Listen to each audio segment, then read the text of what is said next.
Assalamualaikum warahmatullahi wabarakatuh. Alhamdulillah wassalatu wassalamu ala Rasulillah, la haula wala quwata illa billah. Sahabat sekalian, kita berjumpa lagi di dalam program Cangkir Tasawuf Modern episode 244.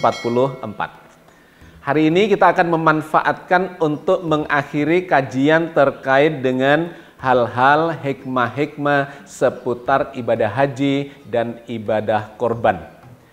Hari-hari ini di Tanah Suci, para jamaah, jutaan jamaah haji sudah meninggalkan Mina dan kemudian mereka berada di kota suci Makkah.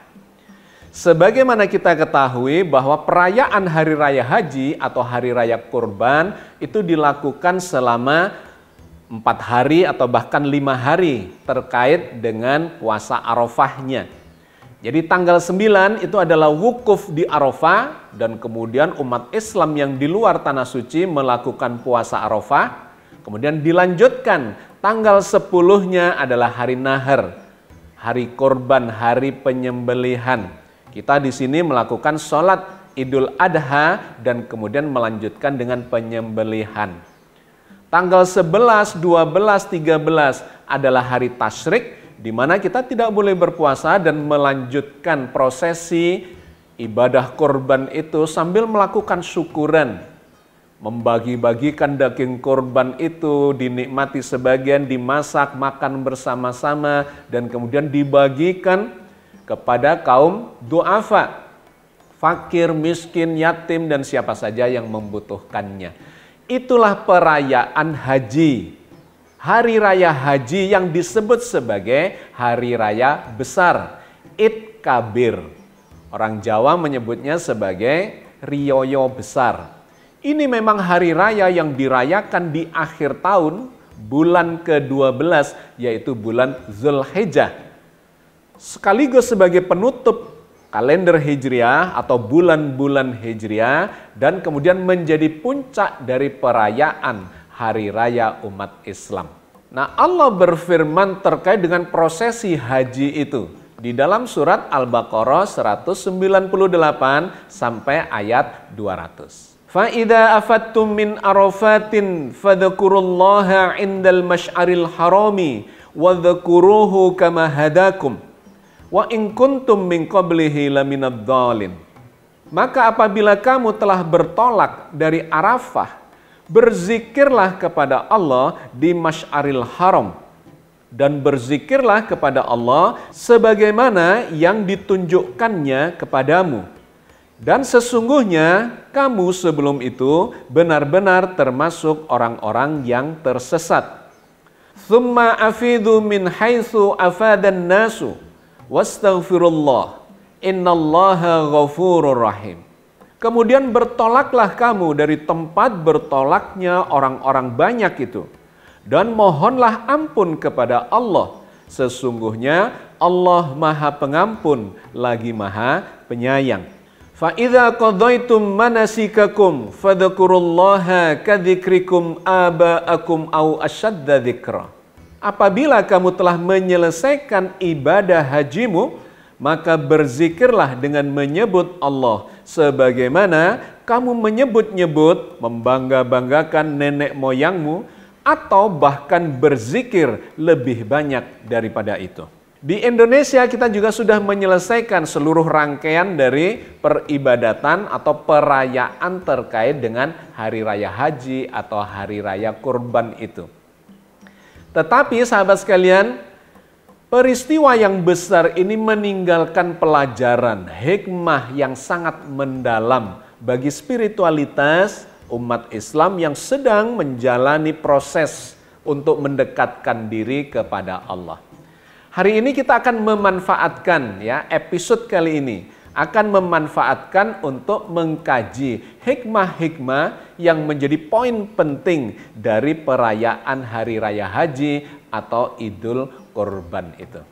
Ada satu surah di dalam Al-Quran yang memberikan pelajaran hikmah yang mendalam terkait dengan karunia Allah yang dilimpahkan kepada manusia, kepada para nabi, pada rasul, dan kepada orang-orang yang berjalan di jalan kebaikan, di jalan Allah. Allah memberikan karunia yang banyak dan kemudian mengajarkan kaitannya antara karunia itu dengan kesyukuran, dengan ibadah sholat dan ibadah kurban. Allah berfirman terkait dengan hal itu di dalam surat Al-Kautsar ayat 1 sampai dengan 3. Inna a'tainakal kautsar fasholli li rabbika wanhar inna syani'aka huwal abtar. Sesungguhnya kami telah memberikan kepadamu nikmat yang banyak, maka dirikanlah sholat karena Tuhanmu dan berkorbanlah. Sesungguhnya orang-orang yang membenci kamu, dialah yang akan terputus. Ayat ini sangat menarik karena mengkaitkan antara karunia yang banyak, Al-Kautsar, kemudian dengan sholat karena Tuhanmu dan diperintahkan untuk berkorban. Apa hubungan antara karunia yang banyak dengan sholat dan kemudian dengan ibadah korban itu? Sahabat sekalian, karunia Allah yang dilimpahkan kepada kita itu sesungguhnya lah sangat banyak. Digambarkan dalam banyak ayat, sejumlah ayat, bahwa kalau kita mau menghitung-hitung nikmat Allah yang diberikan kepada manusia ini, niscaya kita tidak akan mampu menghitungnya.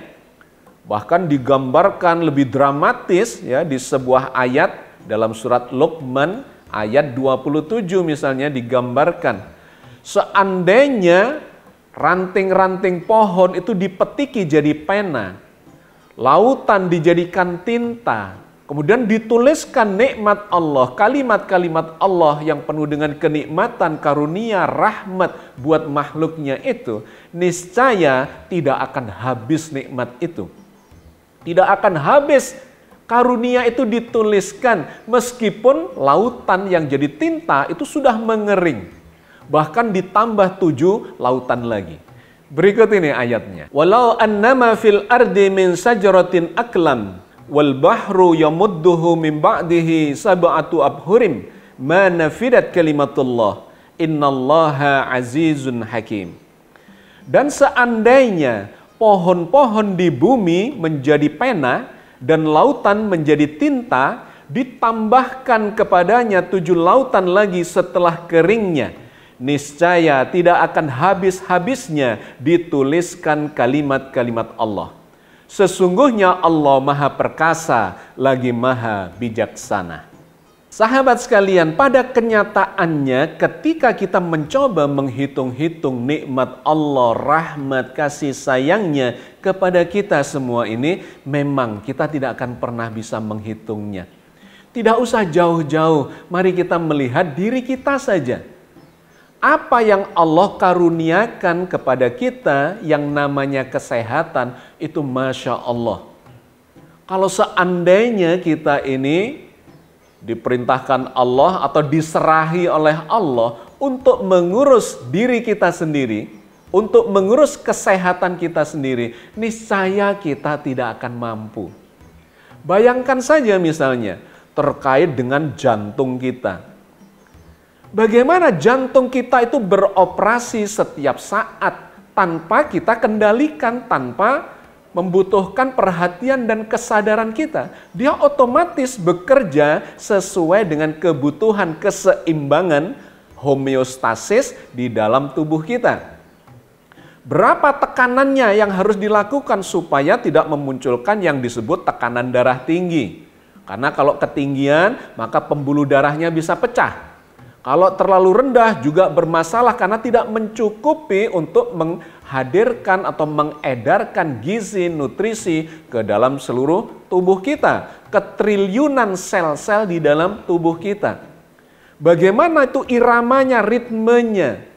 Ya, jadi hanya untuk mengatur jantung saja kita ini akan bermasalah. Tetapi semua itu sama Allah tidak dibebankan kepada kita, melainkan dikendalikan oleh Allah melalui mekanisme bawah sadar kita.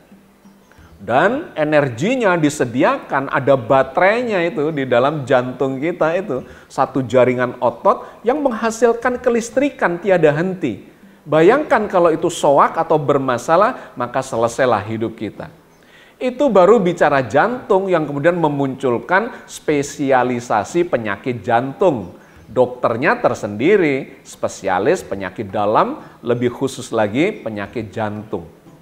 Belum lagi terkait dengan paru-paru. Apa jadinya kalau paru-paru kita bermasalah? Di mana gelembung-gelembung udara yang namanya alveolus itu tidak bisa menangkap oksigen. Saya pernah terserang penyakit COVID-19 di mana paru-paru saya tenggelam oleh lendir-lendir akibat serangan dari virus COVID itu. Tidak bisa bernafas dengan baik karena dihalangi oleh lendir itu. Sahabat sekalian, paru-paru kita setiap saat itu mengambil oksigen, ya, molekul oksigen yang kita hirup ke dalam paru-paru kita, kemudian diedarkan ke seluruh tubuh kita oleh darah kita. Tanpa kita minta, tanpa kita diperintahkan untuk mengurusi dan sebagainya. Bayangkan kalau ada masalah dengan itu, selesailah hidup kita dikarenakan tidak terkontrolnya pernafasan kita dan tidak berfungsinya paru-paru kita untuk membackup kehidupan kita. Belum lagi ginjalnya, belum lagi pencernaannya, belum lagi pembelahan atau kontrol terhadap semua proses-proses di tingkat seluler yang kalau tidak terkontrol bisa memunculkan kanker misalnya. Belum lagi di otak kita dan sebagainya. Untuk mengendalikan kesehatan kita saja, kita tidak akan pernah mampu. Ketika diserahi oleh Allah, silakan diurusi sendiri kesehatanmu. Tetapi Allah menurunkan rahmatnya, karunia-Nya, kasih sayangnya untuk mengurusi itu. Bahkan kalau kita diperintahkan untuk membayar pun, coba dibandingkan dengan ketika rumah sakit memerintahkan atau meminta bayaran kepada kita dikarenakan mengurusi kesehatan kita, jantungnya, parunya, ginjalnya, pencernaan, dan sebagainya, niscaya harta benda kita tidak akan mencukupi untuk membayar semua itu. Karena itu sangat make sense ketika Allah mengatakan begitu banyaknya karunia yang Allah telah berikan kepadamu. Itu baru pada diri kita, belum pada rezeki kita, pada keluarga kita, pada lingkungan hidup kita, pada bumi dan seterusnya. Seluruh jagat raya ini adalah menjadi urusannya. Sehingga di ayat yang berbeda dikatakan kulla yaumin huwa fi sya'n.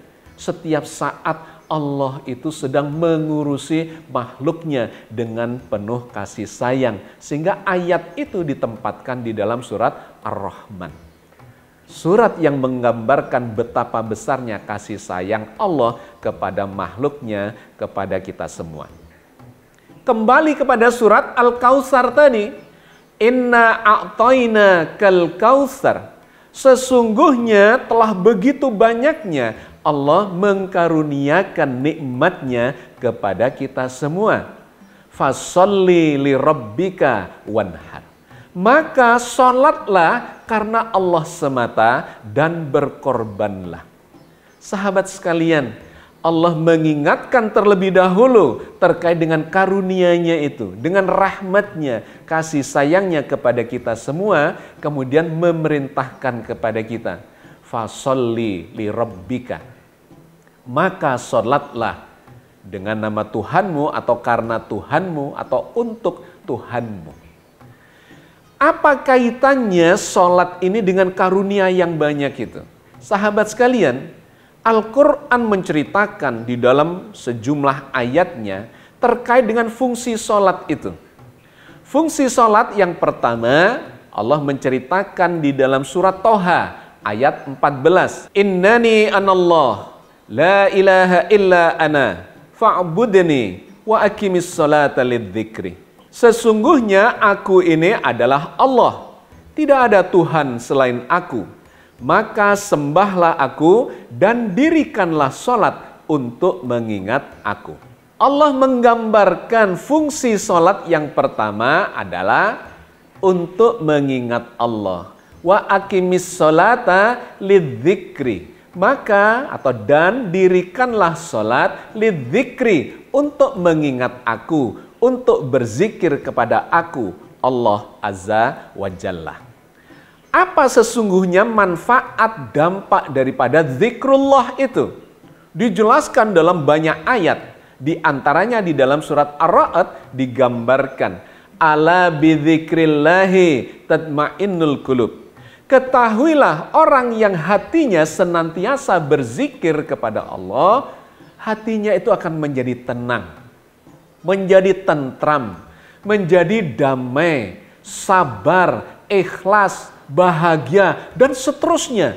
Itu adalah manfaat dari zikrullah. Salat adalah bentuk khusus dari zikir. Maka ketika seseorang itu melakukan salat dengan cara yang benar, yang berisi zikrullah, hatinya, perasaannya, jiwanya nyambung kepada Allah, maka dia akan mendapatkan efek positif dari zikirnya di dalam salat itu. Hatinya menjadi tenang, menjadi damai, menjadi tentram, menjadi sabar, menjadi ikhlas, dan seterusnya. Yang semua itu akan membawa dampak positif bagi dirinya, lahir dan batin. Dan itu merupakan rahmat karunia Allah yang dilimpahkan kepada kita semua. Jadi saling berkait. Allah memberikan limpahan rahmat dan karunia-Nya, kita diperintahkan untuk sholat, untuk menjaga rahmat dan karunia itu. Karena ketika rahmat dan karunia terkait dengan kesehatan kita misalnya, lahir dan batin, tidak kita jaga dengan sholat, maka yang terjadi akan memunculkan efek negatif.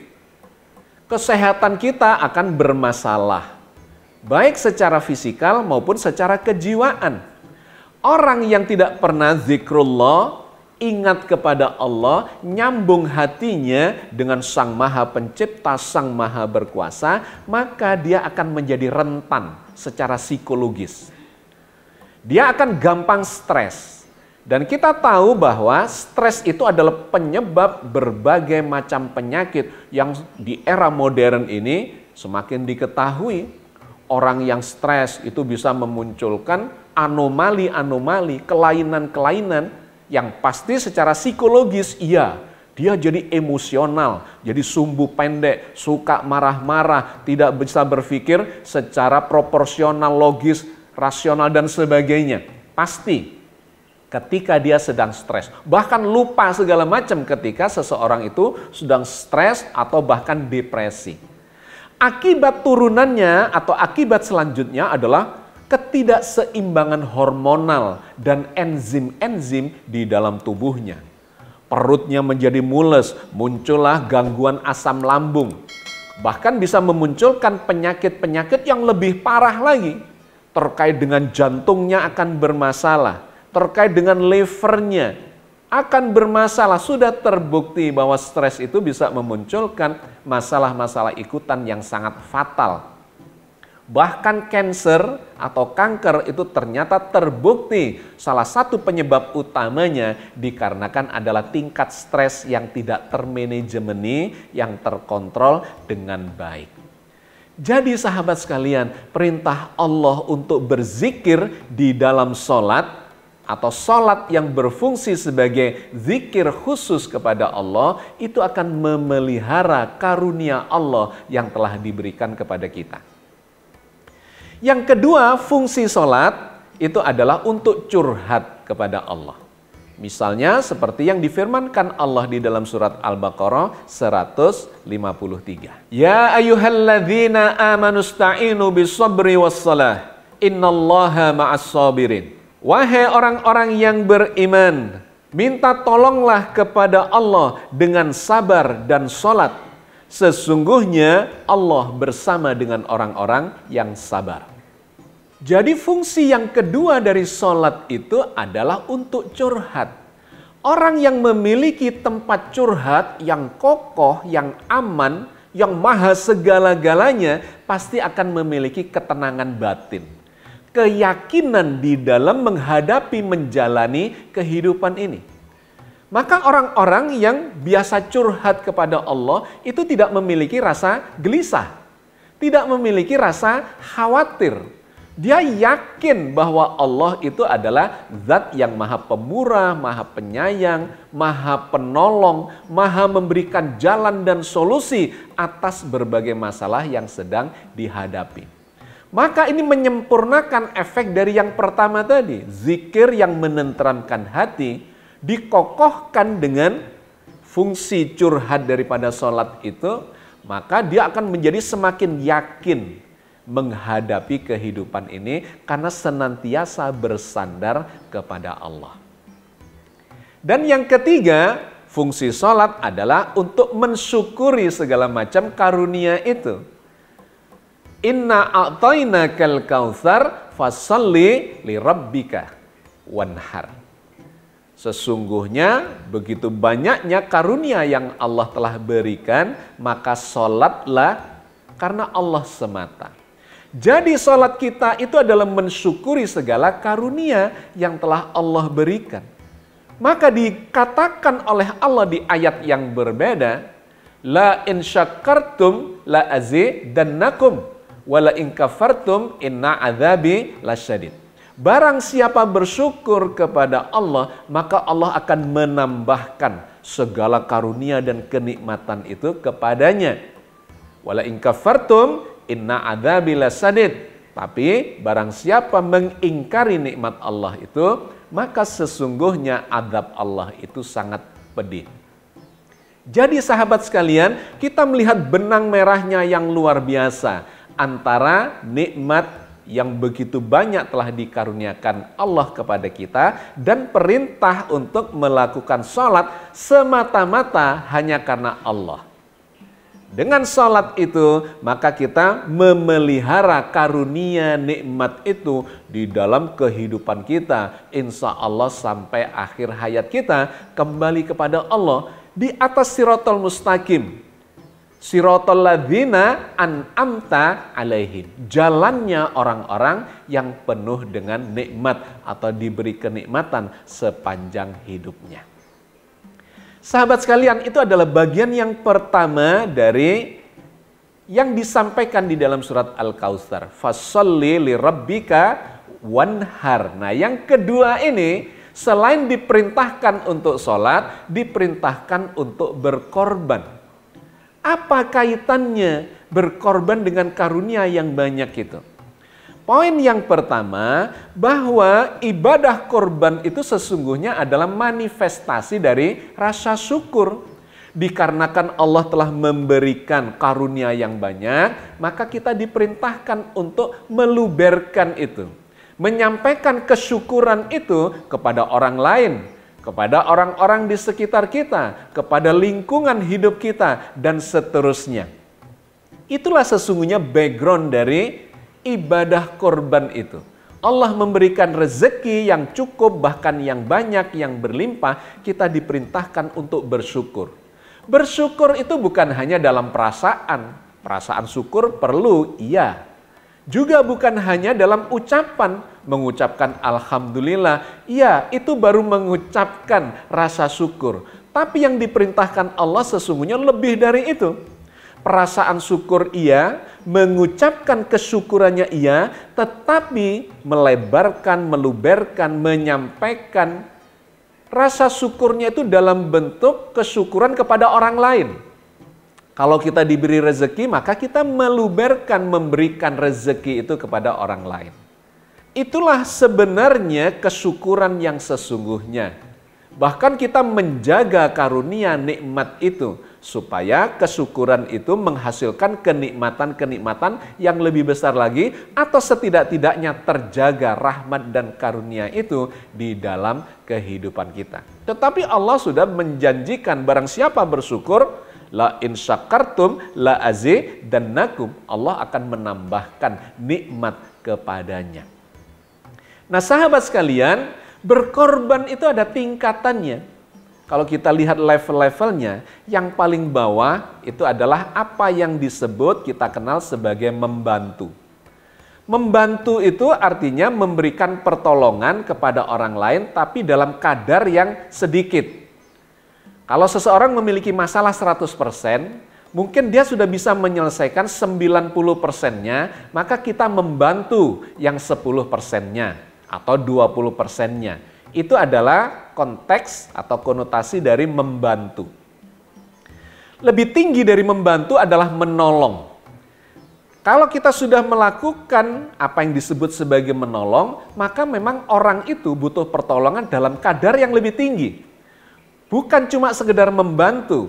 Menolong itu mungkin orang yang sedang mengalami masalah itu sudah semakin tidak memiliki kemampuan untuk mengatasi masalahnya. Dari 100% masalahnya, mungkin lebih dari 50% dia sudah tidak mampu untuk mengatasinya sehingga butuh pertolongan kita.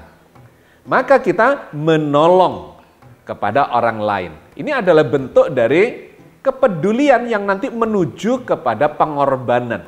Level kedua adalah menolong. Level yang ketiga, ketika kita sering membantu, sering menolong, maka menjadi dermawan. Terbiasa melakukan pertolongan itu, dan setiap saat ada orang yang membutuhkan, orang tersebut ringan tangan untuk membantu dan menolong. Kalau dilihat kadarnya itu mulai dari yang ringan sampai yang semakin berat. Dari 10%, 30%, 50%, bahkan 60%, 70%, itu pada orang-orang yang memiliki kedermawanan, itu biasa dilakukannya. Dan efeknya itu sesungguhnya bermanfaat buat dirinya sendiri. Dia tidak lagi memiliki sifat kepemilikan yang melekat terhadap harta bendanya. Karena orang yang melekat terhadap harta benda itu sesungguhnya menyiapkan masalah di masa depannya sendiri. Kalau harta bendanya itu hilang, rusak, bangkrut, ya dan seterusnya, maka dia bisa mengalami masalah. Bisa stres, bisa depresi, bahkan ada yang bunuh diri karena itu. Tetapi orang-orang yang memiliki kepedulian yang tinggi, dia sebetulnya sedang mendidik spiritualitas di dalam dirinya untuk menjadi semakin berserah diri, meremehkan dunia, kata Allah, dan mementingkan kehidupan akhirat. Bukan berarti meninggalkan duniawi, menguasai dunia dan diremehkan dunia itu karena dunia itu cuma sementara dan digunakan sebesar-besarnya untuk mengejar kebahagiaan yang lebih tinggi, yang lebih abadi. Jadi membantu, menolong, kedermawanan atau dermawan itu adalah level-level tingkatan yang menuju pada pengorbanan. Puncaknya itu adalah berkorban. Ketika kita sudah masuk ke level berkorban, maka itu levelnya sudah sangat tinggi. Kalau membantu itu hanya 10-20%, kemudian menolong itu lebih dari 50%, mungkin 60%, dermawan melakukan semua itu, hatinya semakin memiliki empati dan kepedulian, maka berkorban itu ada di level yang sangat tinggi, hampir mentok ke 100%. Ada perasaan berat ketika melakukan pengorbanan itu. Tetapi dia mentaati. Menaati itu sami'na wa ata'na. Semuanya hanya demi Allah semata. Seperti yang dilakukan oleh Nabi Ibrahim dan keluarganya. Jadi poin penting dari berkorban itu sesungguhnya adalah ada di perasaannya ini. Ketika kita menyampaikan sesuatu pertolongan, bantuan, kedermawanan, empati kepada orang lain, kepada sekitar kita, atau bahkan kepada Allah sebagai sebuah perintah untuk berkorban, ada perasaan berat sedikit. Tetapi kita melakukan itu dikarenakan kita ingin taat kepada Allah, bahkan menyerahkan sepenuhnya kepada Allah seperti yang dijalankan oleh Nabi Ibrahim alaihissalam dan keluarganya. Sebuah contoh keteladanan yang luar biasa dahsyatnya, yang barangkali kita tidak akan mampu meniru beliau dan keluarganya itu. Karena beliau pengorbanannya bukan hanya pada binatang-binatang ternak yang sudah biasa dilakukan oleh beliau dengan kedermawanan tingkat tingginya, disedekahkan puluhan bahkan ratusan binatang ternaknya untuk orang-orang atau kaum yang du'afa. Tapi satu ketika beliau mengatakan, sempat berkata, "Ya Allah, seandainya Engkau perintahkan kepadaku untuk mengorbankan apa yang aku miliki, yang aku cintai, lebih dari yang telah aku lakukan ini, insya Allah aku akan menjalankan dengan sepenuh keikhlasan." Masya Allah, itulah yang kemudian diujikan oleh Allah kepada Nabi Ibrahim alaihissalam. Ketika diperintahkan untuk mengorbankan kecintaan semata wayangnya, anak yang digadang-gadangnya selama puluhan tahun, sampai usia lebih dari 80 tahun, tidak memiliki anak. Tapi begitu memiliki anak itu sudah sampai usia remaja, diperintahkan untuk mengorbankan. Tetapi apa yang dilakukan oleh Ibrahim itu menunjukkan tingkat spiritualitas yang luar biasa tingginya. Meskipun awalnya ragu-ragu, dapat perintah dalam mimpinya sekali ragu-ragu, dua kali ragu-ragu, sampai yang ketiga ketika wukuf di Padang Arafah, beliau kemudian mendapatkan keyakinan, kemantapan bahwa ini ujian dari Allah terkait dengan ucapan yang pernah dia ucapkan itu. Bahwa ketika Allah menghendaki kecintaan, apa yang dimiliki dengan penuh kecintaan, maka semua itu akan diabdikan kepada Allah Azza wa Jalla. Maka ketika Nabi Ibrahim membawa Ismail ke Jabal Kurban untuk dikorbankan, dan kemudian pisau itu, pedang yang sudah terhunus itu nempel di leher Nabi Ismail, Allah mengatakan, "Hei Ibrahim, cukup, sudah terbukti kesabaranmu dan ketaatanmu, gantilah dengan binatang sembelihan, dengan binatang kurban yang besar." Sahabat sekalian, ini adalah sebuah peristiwa keteladanan yang luar biasa, yang sangat tinggi nilainya, yang diwariskan kepada kita semua. Bahwa ketika kita sudah sampai pada tingkatan itu, maka kita ini melakukan berserah diri hanya kepada Allah, dan Allah akan menjamin kebahagiaan kita fid dunya wal akhirah. Maka ketika kita baca di dalam Al-Quran, bagaimana Nabi Ibrahim hanya mengarahkan orientasi kehidupannya, spiritualitasnya hanya kepada Allah, itu menjadi simbol, menjadi ungkapan yang tiada ternilai tentang keberserah-dirian beliau. Sebagaimana yang Allah beritakan di dalam surat Al-An'am ayat 79. "Inni wajjahtu wajhiya lilladzi fataras samawati wal arda hanifa wa ma ana minal musyrikin." Sesungguhnya aku menghadapkan diriku kepada Tuhan yang menciptakan langit dan bumi selurus-lurusnya, dan aku bukanlah termasuk orang yang mempersekutukan Tuhan.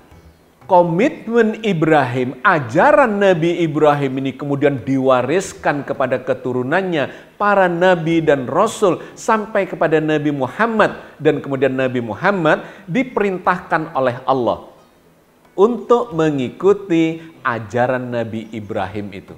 Seperti diberitakan oleh Allah di dalam surat Al-An'am 161-162. "Qul innani hadani rabbi ila siratim mustaqim, dinan qiyaman millata Ibrahim hanifa, wa ma kana minal musyrikin."